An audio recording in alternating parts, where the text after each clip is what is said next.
Guys, really appreciate this. We're honored to be here. I'm just going to get going because I respect your time.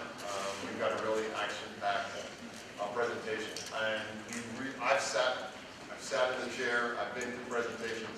We've really tried to make this one and really drive some value, especially to a lot of people I respect are out there. So I'm going to really push forward on this. So to give you some background on Rick Hoyer and myself, I'm Bert Fowles, Vice President of Marketing Sales by July Marinas. We have 8,000 annual customers. We are the largest international marina company in the world. We operate in 6 different countries, 13 marinas, 2,000 slips under management, 300 of which will cater to mega yachts. We will cater to 8,000 customers over the period of an annual over 365 days, but we will also, of that 8,000, about 864 are mega yachts. So we'll touch about 864 mega yachts. Short story where Rick came into our fold. We operate and own the Montauk Yacht Club. It is a hotel and marina in New York, in the Hamptons. It is a niche market hotel. It's very private, 100 rooms. So I'll give you some background as to what we're going to speak on. Rick, I'm going to just put it plainly, blew me away. Rick blew me away. I do come from a hotel background. You can guys read the bio on the back. But what he brought was a lot of pictures and data from the hotel industry. And I went to him and said, Rick, could this work for the marine industry? So we're going to take a snapshot of, specifically for email marketing from this, and it is a bit scary. The title of the presentation before my wife, Rick, Sarah, Ben Simon, and a couple other people saw it and commented was The Matrix, Blue or the Red Pill. And the reason that came about was watching the Super Bowl, they had a takeoff on that. And it was that scary when Rick presented it.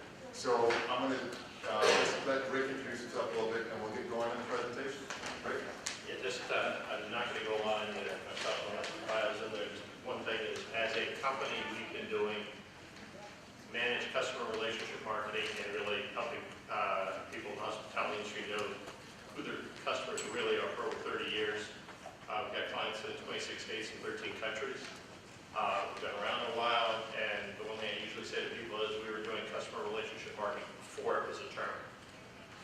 So a big part of what you're going to be seeing today is what you can learn about your customers from a very little base, and then ultimately it's what you do with it and how you can put that into place. And part of what we do with our clients is actually help them, not just tell them who they are, but actually help them as a managed solution, actually put programs in place to build business. It's been an enjoyable change for me to get started with the marina side of things, although most of the principles and everything else hold all the way across the board, and for any kind of business really. So hopefully this will be of interest to you. It'll open your eyes a little bit of what you can be doing. And if anyone has any questions, let's try to hold them to the end so we get through. And hopefully you'll learn some things that you didn't know about before. Okay, thanks, Rick. Guys, here's the scary part. And this is the really scary part from what we are. And the reason we titled it, so you thought the NSA knew a lot about your customers. Remember this as I start this presentation. One, every bit of data you're about to see and what is presented is from 2 data points. Email address and a physical address. I'm going to repeat that. There were no complex forms or 6-minute surveys or sit-down sessions or videos. 2 data points created everything that you're going to see in the following slides. So as you go through and look at the psychographics and the demographics, you're going to have questions, well, where did this come from? Where did we get the data from? 2 data points. And each and every one of our companies has it. Their email address or their physical address. Okay, from that. So that's a very good trigger that I move forward. Now how we're going to structure it is I flip the coin and I get the easy part. Okay? I'm going to talk about the big picture, take it down, and I'm going to turn it over to Rick as he moves forward. Now I'm going to take you through what when we talk about email database, we all have it. Whether we have them put away in a file called Excel, not to be opened, or we have it in a detailed, structured format with everyone's first name and last name. And I want to also stress, just because whether you're a small business or a large business, you know, most businesses in America are 90% are under 10 people. So none of this is in any way, oh my gosh, I need a whole marketing department. Oh my gosh. This is simple things if you have 2 data points, email address and an address. So who we wanted to look at is who is your best customer. Sorry. So these are the, you've got a database. And we're going to walk you through, well, where do they come from? Bert, I have 600 captains' names. Okay, that's great. Where are they? Go ahead. When was your last contact? Now, we're not going to get into messaging. I think we'll do that over the next couple of days, just speaking one-on-one. So there's a reason I'm not mentioning messaging. You know, a lot of the things that were spoken next door were great concepts to look at, and whether it's a tactic of an email blast or hey, I wore a blue shirt today, we're going to focus on the actual data, because I think it's important that as an industry, to grow professionally, we do need to look at that data. So whether you're in publishing, whether you build boats, whether you're in media, you've got these email addresses. We're not going to look at going into them. By level of, okay, we're also going to look at the level of engagement with your company. You're going to see stuff here that you don't want to know. You're going to see a level of data, it's just going to confuse your sales force. Well, Bert, they wear shoes, and they're off brown, and they're tight, and they fit. Okay? Take it to your company's level. Okay? My focus, or IGY, is from a marina standpoint. But if we work together, and I've spoken to a lot of people there today, there are many areas that we can work together to look at improving the industry. And I think that's where we've got to go. An important discussion next door was, well, what do we tell? Let's first understand what we know. And, of course, bottom line, sales. All of this is being done, either sell an ad, sell a boat, sell services, or get a customer to you and a value benefit. Great, next one. Okay, now I want to give you a target to sort of give us an idea. This is not a hydra where we've got 7 heads going everywhere. What we want to sort of look at now is what we consider target markets. Now I've used the USSA target markets because I think it's important as an association or our involvement, as an industry, we look at target markets. Now I've spoken to a lot of you actually in this room. So I'm just going to walk through, at the end of the day, who are we using these email databases to reach? By the way, this is pulled directly from the marketing plan for the USSA. Superyacht vessel owners of 80 feet, non-US vessels. Ultra-high net worth individuals who regularly use their vessels across different destinations. Now, I'm not going to go through each one, but I do want to build out the categories. Who are we targeting with our message? Right? That's key.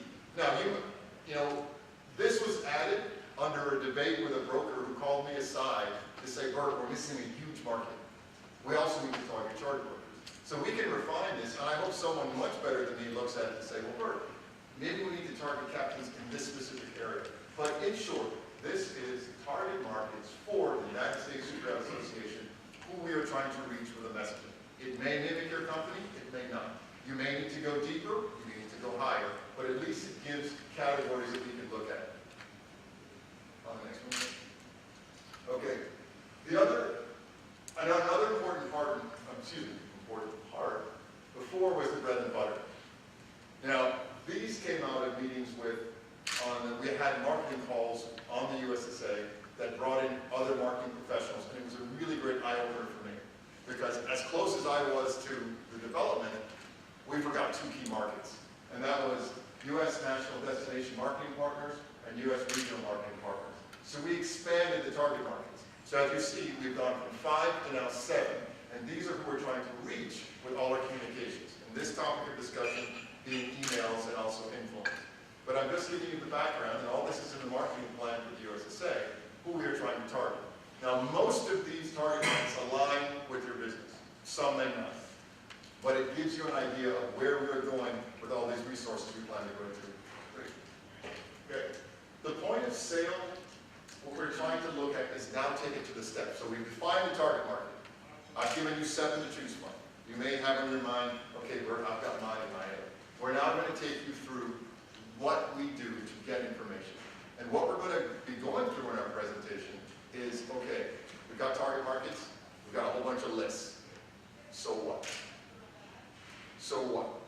And I think that's a very good question that we all have to answer. In my case, there's 2 important questions that that come my way. Where are the boats? And ¿dónde está la botas? Okay? It's the same thing. At the end of the day, Bert, where are the customers? So that's why we linked with Rick, Now, Rick is a totally separate company and much smarter than me on this, but I think it's going to be amazing what he tells you from that. Rick, you? Basically, everyone in this room has some type of point of sale system, some type of sales system where you got your customer information in, you process the sale, you've done various things. It may have varying levels of information. Probably the single biggest thing that's also common with all those, it's real hard to get information out of it other than the free design reports. And it's also very hard, particularly on a marketing standpoint, to get marketing related information. If you're lucky, it's going to give you some reports where maybe they're coming from geographically or whatever level. The thing is, once you get that data out of the system, really, all those limitations disappear. And there's part of what we're going to be going through today is what are all the different kinds of things you can be finding out, how you can be finding out, and more important, what you should be finding out as you move forward. And once it's out, whether you do it, you have someone else do it, whatever, you can analyze the seasonal trends, you can tie it into geographic origin, you can hopefully identify similarities, try to discover what differentiates a person who buys product A from product B. You may be able to get some of that information from what's in there, simply from looking at what are the commonalities of the information in there based off of what it is they're buying. And you can potentially graph and help find where the things are. You may be able to pull it out in the case of Bird. This is all transient marina guests to Montauk by year to show geographically where are the clusters, and then start down in, more important, where are the clusters that have been going away. It starts opening up your ability to use other tools to analyze that information in itself. But it's still just the information that's in that customer base. There are a lot of opportunities and a lot of ability to enhance that data by using third-party databases. For example, most of you probably don't realize that you can actually append full demographic and lifestyle information to your customers at a household level. So we know that Bert has done certain transactions with the company. I now know how old Bert is, what his age is, if he has kids, the ages of his kids, the amount of his mortgage, what his net worth is, what his income producing assets are, whether he responds to which kind of marketing channel, all that simply by having an address for that individual. And it is his information and his neighbor's information is different. It is not the old you are because you live in a certain neighborhood. Particularly when you start dealing with a level of higher than net worth, the less likely they are necessarily like their neighborhood. You've got some very high net worth individuals who you would never recognize as being that way and don't live in the Upper East Side of Manhattan. They live in Iowa. Because that's where they're born, that's where they like to be. You need to be able to cherry pick those customers. Once you've done the appending, it's now part of your customer database. So now all those different ways you've looked at, by geographic, by what they're buying, or whatever, can now be segmented by all of that different demographic information as well. This is just the tip of the iceberg. Literally, I could actually append what prescription drugs a person is doing and be able to target based off of a person who actually uses a specific drug, if you want to take it to that degree. It is a little scary when it's out there. One of the standard questions is, well, how do you get all this information? Well, in short, is we work with the credit reporting companies. We append your information to their data on a name and address match. Your mortgage information is public record data. Most people don't realize that. They're the ones saying yea or nay on if you're going to get that loan. They also collect information from a whole lot of other sources as well. We also append lifestyle information. We end up knowing that Bert is into gourmet food, fine wines, snow skiing, and donating to wildlife and environmental causes. Because we work with another outfit that maintains a database of about 60 million individuals where they're getting it from. You subscribe to Golf Digest, you're in their database. You bought a high-ticket item that had a warranty card of some kind, you're in their database. You filled out a survey on the bottom of a warranty questionnaire that came with your refrigerator that asks you all this other information, it's in their database. That's again now part of that guest history information. So you can now literally develop a complete profile of who are your customers, what are the things they're interested in. You can take it a bit further. Everyone talks about social media, and you talk Facebook, LinkedIn, and a few things. Those are all the different social media that exist. Most of them I've never heard of, I've probably never been to, and most people probably haven't. We literally, with solely an email address, can append every bit of social media information that that person is on. We'll know if they're on Facebook, what their Facebook handle is, if they're on Twitter. We also know what their credibility score is. How credible are they in the social realm? Do people actually pay attention to what they're posting? We even have a link to their profile photos so we can tell you what they look like. Solely from an email address, which now allows you to know what is the social media that your customers are on, where you should potentially be playing a bigger role, and who are those people who are the most active in the social realm and the most credible. They're the ones you want to have be your best friends, because they're more likely to be talking about you. And again, it's part of, once it's appended, it's part of your guest database. I mean, with all this, you can do a lot of detailed customer profiles, what your ideal customer look like, allowing you to focus on getting more of the same, instead of constantly, who that best customer is. You want a lot more of that best customer. You wouldn't mind more of all customers, but that best customer is the ideal scenario. I mean, you can arm your sales team with true information about your past customers to help them in their dealings with them.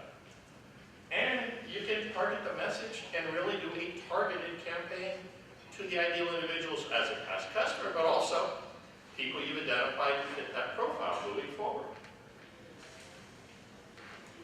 I mean, basically, these days, a lot of people are sending out promotions via email. This is one of the areas that Burr is to focus on.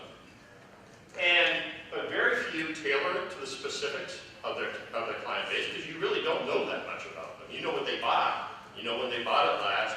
Maybe you met them socially, you gleaned some information, but odds are that didn't make it into the customer database. And 3 years from now, you're probably not remembering that info. And even fewer use it as a means to find out more about their customers. You can actually find out a whole lot more about their customers from that email communication. And it's not because you send them a survey you want them to fill out. And we'll go into that in a minute. So let's say, for example, you send a, they had an event during the Miami Boat Show, the White Party. We send out a post-event email to the attendees. I mean, most of you do email, you get your typical stats. You know how many people opened it, you know what your click to open or your click ratio, how many people actually clicked on that file. You might even know that 90% of the people who clicked actually went to the Facebook page to look at the pictures from the show, from the event.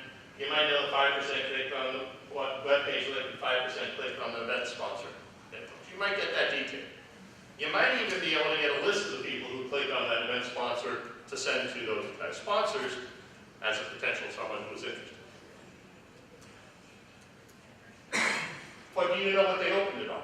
How many opened it on an iPhone versus an iPad versus their desktop? Is that email that you sent out designed to be read in all avenues? Is your website designed to be mobile friendly? If 60% of your people are opening it on an iPhone, you best have a way to be able to continue it all the way through. Very often, it's not what you think it is. And the reality is, one person may have opened it one time on their iPhone, liked it, got back to their office, opened it again on the desktop, because now I can see it better and work with it better. They know about it. So one person is not always one way. How did it look in the smartphone? And did you test that it did actually open on the smartphone before you sent them the last time? Most people don't. And by the way, it looks different on every different kind of smartphone you get. Does it actually viewable on all of them? What mail client did they open it on? Did they open it on Apple Mail, on Google, on Thunderbird, on Windows? All of them render differently. And the reality is, and then when you go to, do you know what version of the operating system it opened on? And A little word of warning, not everyone's a tech junkie. This is actual stats from a past email worker, and these are the old versions of the Apple iPhone. Guess what? People still use old stuff, and they need to be able to see your promotion in your email. It's not all the newest high-tech thing. So it better be able to be seen across all avenues. And how's it going to look in that thing? Because at the end of the day, particularly in the industry we're all in, is the look of what it is going out is speaking on the quality of your product and all the rest. You're dealing with a high net worth individual, it better speak quality. Or else, I open it and it doesn't even run right and it's broken, and what does that say about me as a company to that client? And you'd be surprised how many emails I get that have been sent out from people where links are broken, things aren't right, and it happens all the time. I'm sure you've all gotten those as well. How long did someone actually spend looking at your email?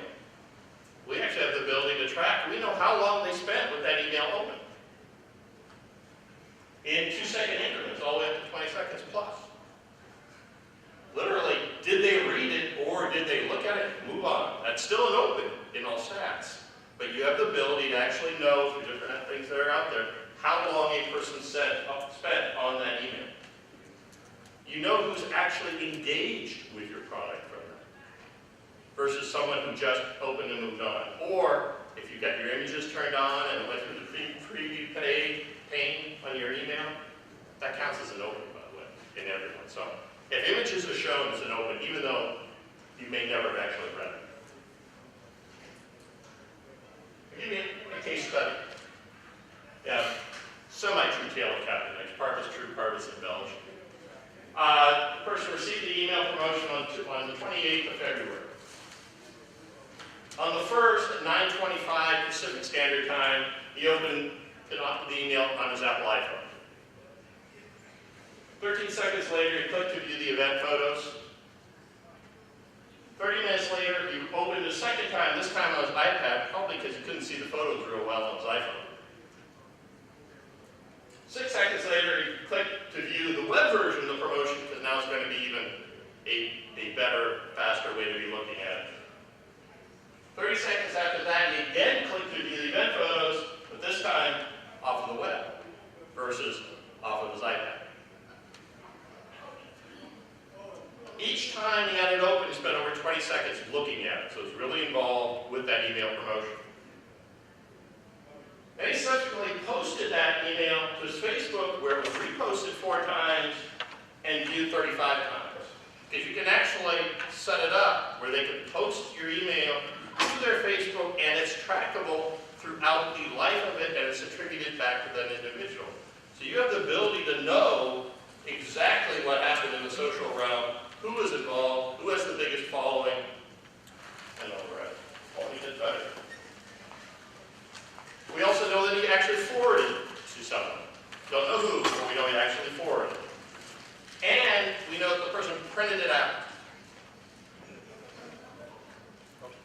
We also know, because we maintain a history of all events that Captain X has opened 78% of the emails that he's received, has an average click-through rate of 48%, and is socially active on 40% of the emails we receive. We know how involved and how engaged they are with the company.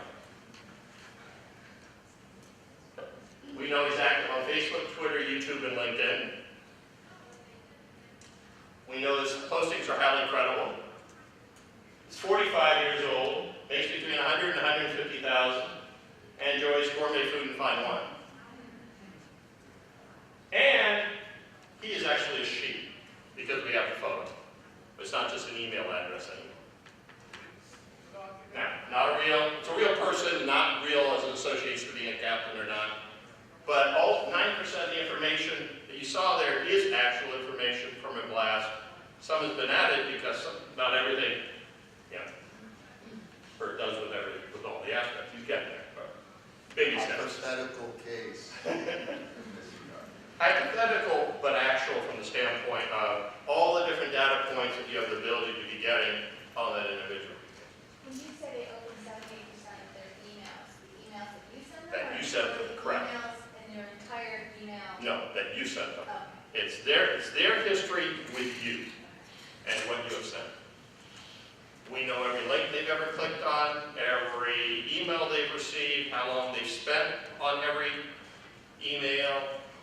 Basically, every event that is done as it relates to that email is kept and maintained. So literally, any aspect you want to then go back and build a profile on, I only want to speak to people. The flip side is, I want to speak to people who don't open my emails or open it less than 10 emails a different way, because obviously email isn't the way to talk to them. But yet again, those folks who open all the time are highly engaged. How do we convert that into sales? What do we do with that now is the next step. And basically you know all this because you decided to get to know your customers and you appended and done a lot of the things to enhance just that customer database, which remember at the beginning was basically, ideally, their name, address, and email, phone number, and what they bought from you. That's all you started with. But because you're able to take it out of the system and decide to really get to know your customers at a different level, it opens up a wealth of what can be done.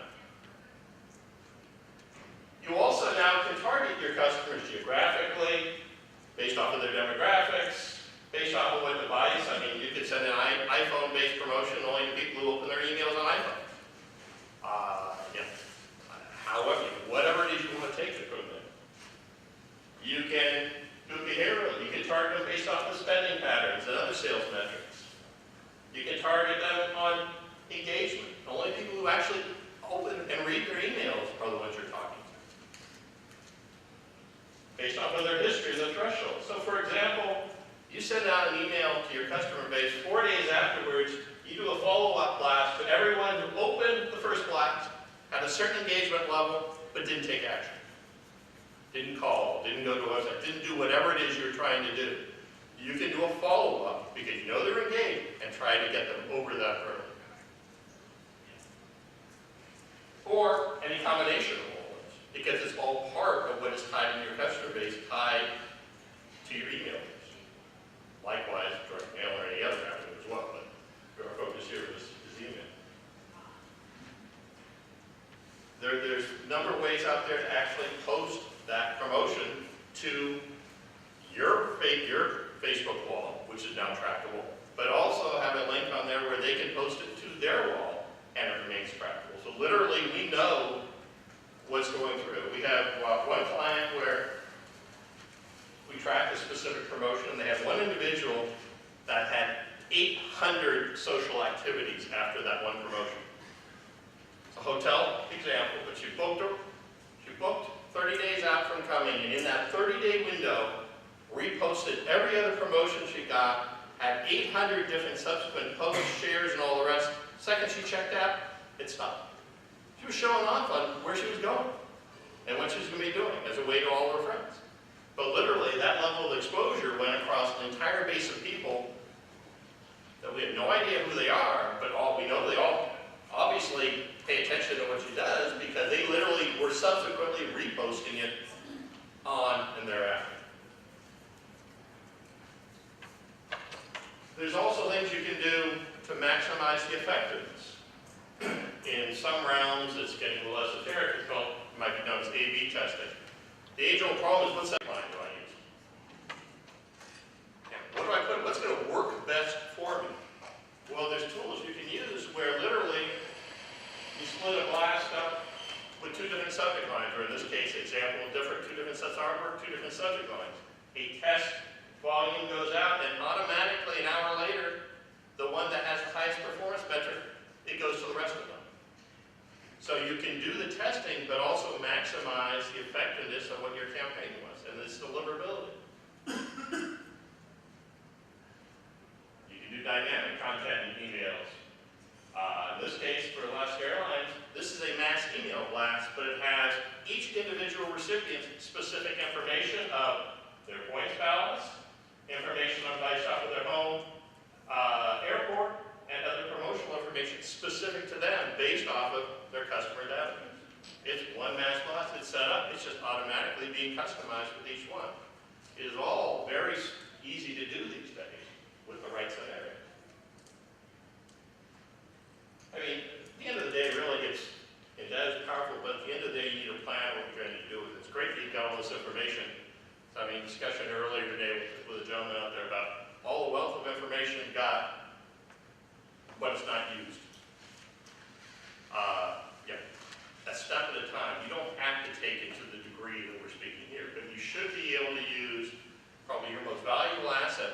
your past customer base to build on, but you need to find out more about them. You need to be able to know what's the most effective way that I can actually use that moving forward.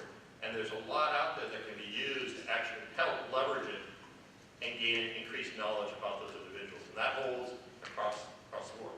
Now, when you're talking international markets, the level of data you can get will vary.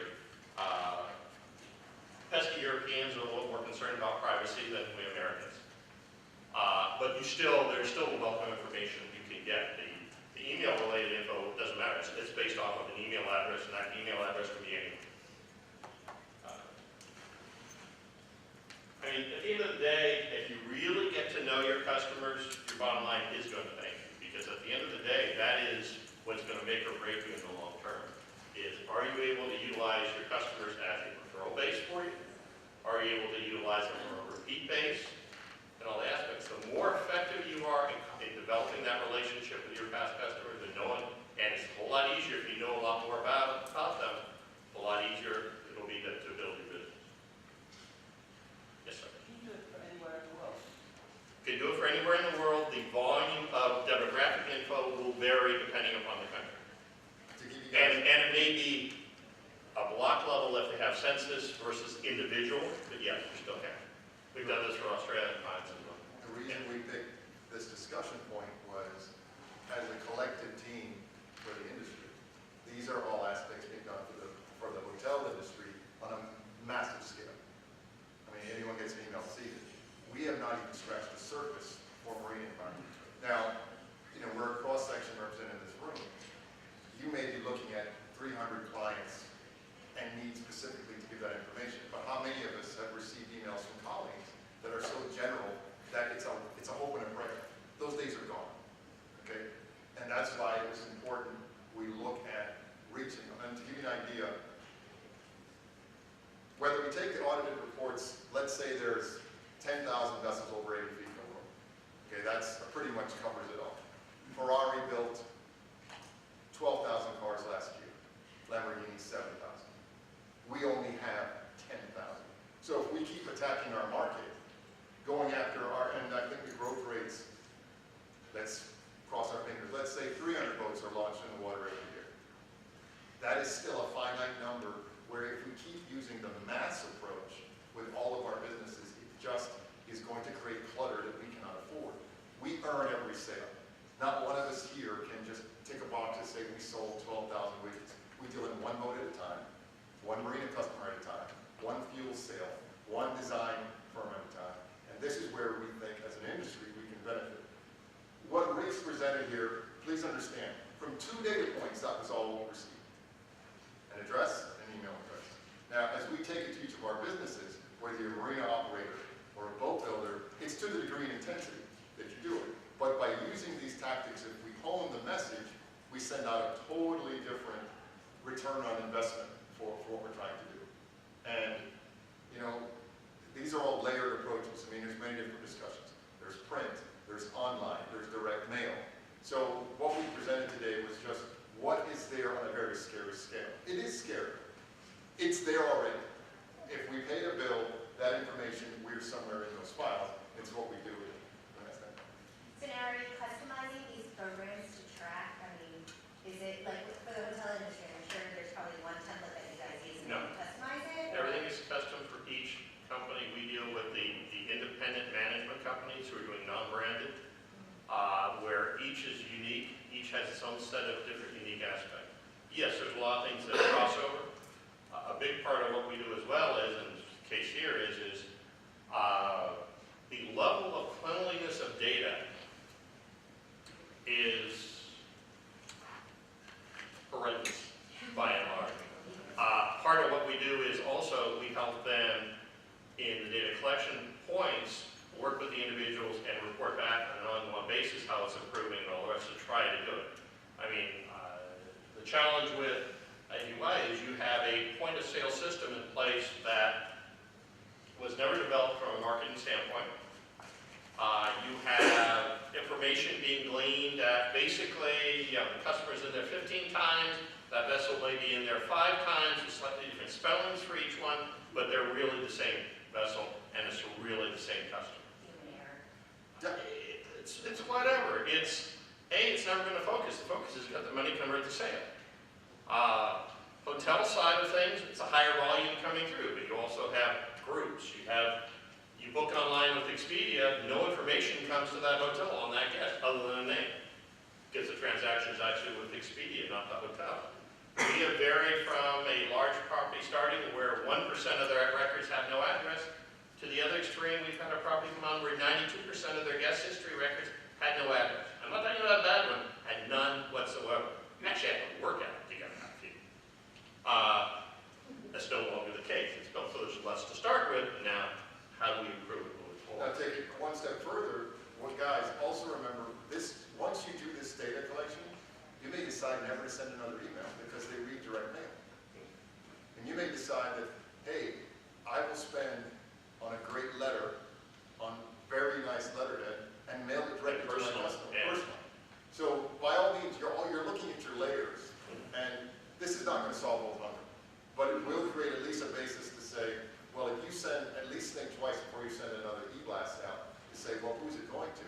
Now, you may already do that, and you may take it down to the granular level that we have, but it's really showing what we can need to do as an industry. You know, one of the comments was the boat builder industry, we should be so proud of, but what's the messaging we send? We have the ability to create vehicles that basically make sense to the end target market, but if we don't create the right pen, they're never going to read because they only read pencil. One of the issues that I know we have as a vendor is 90% of the addresses we receive are management companies, boat builders, project managers. They're not the owners of the vessel. The captain's never using their address. So is there a creative way of trying to glean that information from them? It will depend upon, is all the data points that you're receiving of the management company, or are you actually having personal contact with that captain as well? Yes, but they are, most of them even have, on their business cards, they will have their name, sometimes not even their phone number, but an email. And the email a lot of times is very generic to the boat, so that captain, let's say captain at yacht so-and-so, when he leaves, the next captain gets that email. Which in some ways is good, because now you know the captain of the Yeah, vessel. I'm But getting that. yeah. But you're not, it's Yeah. very, very difficult in this industry to get a physical address, and that seems like the golden goose in your scenario here. it is the ultimate golden goose. However, it still doesn't limit the aspect from the standpoint of law that you have the data collection as well. Also, if that is what you're getting, what are you doing for those different levels of individual where you have an address, if that's the actual address you're capturing versus the captain? There is a lot of feelings in IGY and their data, well, we're not going to have much, because it's exactly those scenarios. A whole lot more than they thought they had at the end of the day. Until you really get into it, you really don't know how much you have. There are always certain assumptions, and they may be truly valid. I'm not saying. But until you actually get in and try to look at it, you don't know. And sometimes if you think the captain is the decision maker, maybe it's actually the management company. Exactly. Yeah. You know, and so they're just as important as the customer. But it's understanding which are the ones that are the potential individuals. How can we segment them to know these are the management company ones in our guest base, these are the other, and you're going to speak to them differently, the ones that you have. And then how can we come creative ways to try to gain more of the captain or other informations, and that's a case-by-case looking at the exact business model. And there may not, at the end of the day, be a solution. But you can definitely get a whole lot more info from what they work with. And in my particular case with my product is sold across the board to yachts of every size, from 40 feet to 240 feet. So in some instances, 80 feet and above, I'm going to be dealing with the captain or someone, senior management or a management company. 80 feet below, I need to get directly to the owner. So home address, would be fine. But when you've got that split demographic, where now you're dealing with multiple, artwork, multiple things. Not necessarily. Yeah. With IGY, we're dealing with type of vessel, we're dealing with type of customer, we're dealing with length of vessel, we're dealing with all those different elements, and then the key becomes is what is it you're wanting to accomplish with a specific promotion? And too often it's the same thing is going to everybody. And you're right, it's not going to be the same aspect, and it shouldn't be. And the question is, how easy is it for you to target your message to those different groups? It's at the end of the day. And part of the function is, what do we have to work with from the raw data that's in the system? In the case of IGY, we have literally every aspect, even down to the color of the vessel, if you want to do it that way. But we focused on the key pieces, which were size, location, type of individual who's doing it, as well as a few other points. Becky, you raised a good point, real quick, to just sort of lean forward. Where to start? And please, this is not a massively expensive exercise. Now, I want to make that clear. If you've got one person and you're paying him to do social media or her, these are basic steps. This isn't trade secrets, just don't take a photo. But this is an actual representation of, that sounds good, we are operating in the Hamptons, New York, one of the upper echelons of trend, style, fashion. So my team said, well, Bert, there's so many of them, we don't know how to reach them. Well, I said, show me. This is actually where they are. So in a proximity to our marina in Montauk, this is where the customers are. Now, once you say that to your director, to your boss, to your team, that puts a quantifiable thing. Now, can I go wider? I can go wider. I can go to the US. I can go to, because we get clients all over. But this puts a scope of where are your customers coming from? So when you look at, as a small business, to say, well, we have customers everywhere, well, show me. And it is, and like I said, there's 2 data points driving this. An email address and address. Now, to a degree, there's always varying degrees of what you can get from your data. But this sends a different picture when you see where they live, where you see where they actually change. The other thing we ended up getting to too is what really is their crossover of boats moving between locations and their crossover of individuals in their customer base moving between locations. Tom, give you an example, real world. When we did our crew analysis, guess what they read into? Jogging. We knew jogging. So now we will take, now am I going to run out and sponsor a jogging tournament? Don't quote that. But in essence, it puts you in your mind space where their headspace is. Now, do we have exercise when they're off the boat? Exactly. And that's where we tailor the message to say, if I send a crew a message now, we've changed from party to, hey, we've got crew limits. And we do it in many different aspects. There was some more. Does this demographics come from the users of the yacht basin out in the Hamptons? Is that where you got this from? In other words, this is customer data you gleaned and then you want to know where they came from after the fact? Yeah, basically we took their customer base, Okay. in their case, which is an amalgam of their hotel guests and their marina guests, because they do it all in one night, and plunged it, penned it, and profiled. So this is their customers. Now, we also are working with them to get more people from the target markets that need the same thing, both from hotel. So how do us mere mortals that haven't done this before get some of this knowledge so we can start playing it? Where are we going? Higher Who are you rate. going to call? A lot. Rick, Okay. question here, I'm sorry. Let's say that you have a new product, you haven't sold it to anybody yet, you just think you don't have a mailing list, or you don't have the email addresses, but going to those other sources of information that you have mentioned before, that you append the existing list will exist. We're also Can you use international that list to brokers. I'm sorry? We're also international list brokers, so yes, if you have a good picture of who you think that market is, yes, we can help you obtain direct mail as well as email. One good word on the list, Yeah. guys. They're marketed heavily, but there's an old joke. If you want to really reach my boss, here's the phone. Go ahead and try and sell it. And there's a lot of non-standard things. We did a project probably 10 years ago for an unnamed government entity. Still, and saying the name because I don't know who it was. The biggest issue you have with security clearances in this country is how do you test for unexplained affluence? The person's living above their means. So we did a test run of looking at and identifying every kind of unusual database that dealing with all from precious metal collectors to high-risk, high-ticket gamblers to all these different aspects, and use the same methodology to append against the list of people who are doing security clearances to identify people that are worthy of doing additional scrutiny. It is amazing what is out there from a list standpoint that can get very, very esoteric. We have hotels where we actually promote and target Hindu weddings for the hotel. Because there's a large volume of individuals coming, they've got the setup for it, there's also happens to be a large enough Hindu community in the area, and we can identify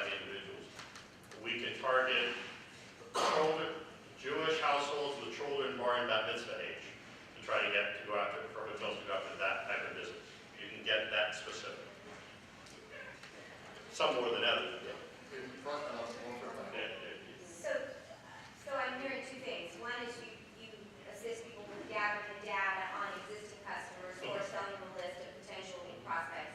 But then on the email marketing side of things, is that a service that you also offer? We basically for IGY, we do all direct mail, all email marketing, help them put together the creative as well as all the analytics.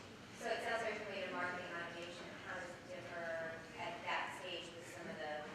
Except it's a level of involvement with the property or the client where it's a hand-holding from A to Z. Basically, they're working with them to help set budgets, policies, but then really helping implement as well. And that's a So very good point. is a proprietary system of email marketing or are you third party?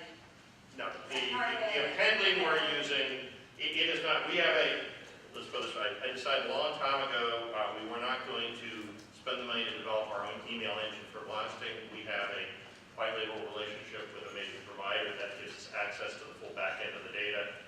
Real time, all that information is transferring down to us. We're warehousing, manipulating weight in other ways than they have. But yeah, so we're actually managing using the technology and we change if they don't keep up with it. And then do you also use marketing services in terms of copywriting and Yeah. and messaging? Okay. Now, that's a good point about automation. Please understand that this technology is not one that you set, repeat, press play. It's one that you have to constantly refine. And, dealing with IGY, we get our head against the wall sometimes because you're dealing with a market that is new. There is no data for our market. If there is, it's spoken quietly. I don't give you my list. I don't do this. And we're not asking for anyone's list as much as an industry. If we don't grasp these tools, we will get, I'm sure we've all received, your car is scheduled for maintenance on this date. They know that. We send out blasts saying, there is a widget to buy, call now. And I think if we look at it as an industry, which is why we're exposing these techniques, as we refine the messaging, it'll be a lot more context. So if Becky sends one out, I send one out, and we at least hone that market. Like I said, there's only 10,000 vessels in the world over 80 feet. And we want to drive more to our own businesses. We want to influence it. But that's got to be done. Now, messaging is a whole different subject. We've not touched on it because it would take too long. Messaging means what value are you driving? What are you trying to set by that regard? There is a role for automated pieces of it. I don't see it so much with this industry. In the hotel industry, we do automated posting. You check out, you get a follow-up email, which may have a certain, there are a lot of things you charge, and there's a lot that's not. There's also a lot, I also get a email from a car company that is trying to sell me a car that I've never had any relationship with because I have to be part of a dealership group, and they mixed up their data, screwed up, I think I own an Audi and I don't.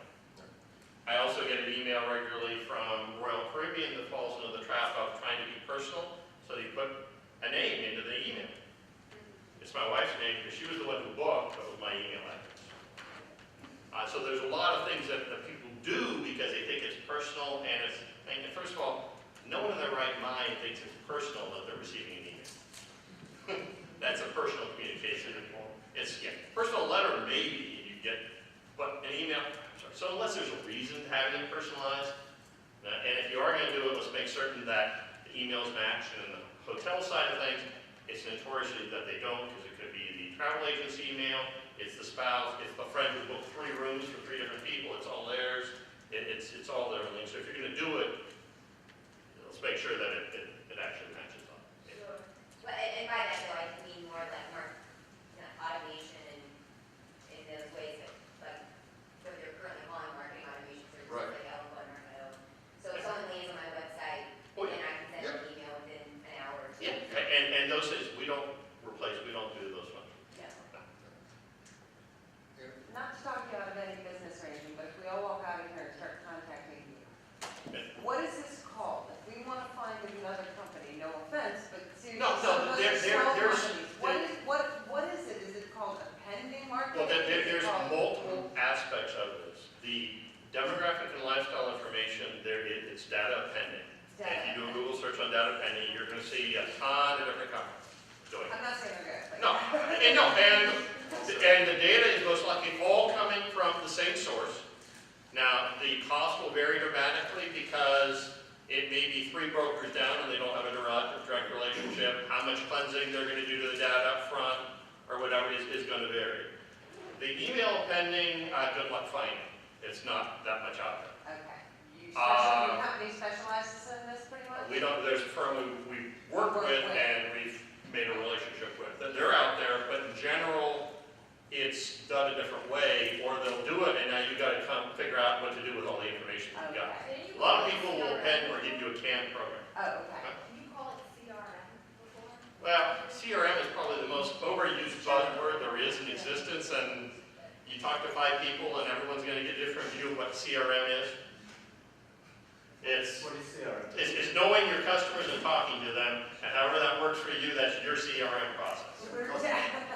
I mean, it's the reality of it. I mean, that's the limit. Constant contact, how do they fall into this? A constant contact is a great low-cost way of sending emails. If you don't want about 20 to 30% of your emails to actually get through, you want to be in the same boat of everyone who's uploading mass lists that you say you have the right to email to, but there's no cross-check, so now they're constantly going on and off blacklisting.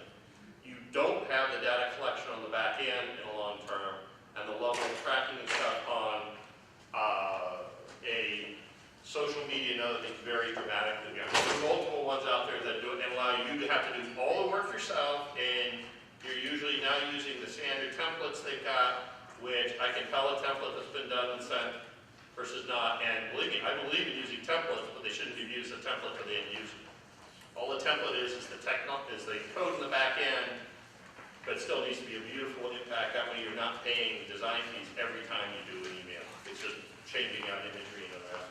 Can you give So- us some idea on what things cost to do this? I know you said it's not very expensive, and I know you probably individual basis, it's really. It's a function of volume of data, how easy it'll be to get out, and what you all want to be doing with it. I mean, it's varied for. I don't want to. Yeah. I will say this, what we can walk out of here together is understanding this is, and there's a very good, I mean, there is the paid aspect, but I think it goes back to basic, the 4 P's of marketing, price, product, place, and promotion. And as we touch on what we're approaching here, I think a refined message, especially from an industry viewpoint, is I think is at very worst, if we walk here to understand that, guess what? We only have one shot to our 10,000 customers. Guess what? Let's use reality. Let's cut it into half. Yeah. That's 5,000 customers, and here's the spiel that I usually give with IGY. There's 5,000 customers in the core in the world that move, let's say, votes. 3,500 are in Japan, 1,500 in North America. Of that, 1,200 travel. Guess what? Us sitting in this room have a target market of 1,200 real clients that we can touch on. Now, you can double that based on which figures you use, but you could still put that in an Excel spreadsheet and target one by one every one of those customers. And I think that's what makes our industry so different. We don't have the opportunity to fail. So if we send out an e-blast, and I work with my team, and I work with very good people that slow me down and say, Bert, before you press that, before you do that, and it's a couple layers thick, if Rick doesn't convince me, Sarah will convince me, and trust me, at the end of the day, the bottom line will convince me. We have to refine the message, but we also need to refine it from a point of view of, the Burger Boat Company or Trinity. I mean, when you hear guys that I really respect speak about their industry and passion, but we're not putting that messaging out there because we're not as refined as the Ford Motor Company. But we are also not maps. Even if you have control who clicks where, an example, I sent out the click about the summit. And being on the board, I said, every individual that will click on that summit link, I will call to register. And I could see that 30 people clicked on that link on my e-blast.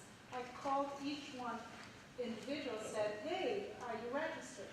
So that control you can have with your e-blast.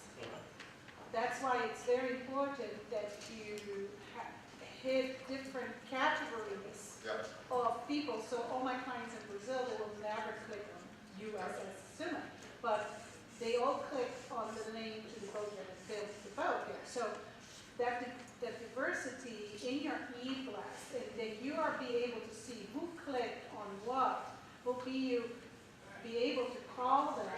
A lot of people delete the email, they don't want to receive the Yeah. email, and a great opportunity for you to see who that is. Call them up, they say, how are you doing, did your email change? I see my emails are, so you can use it as a tool to your advantage to do the sale, even if it's.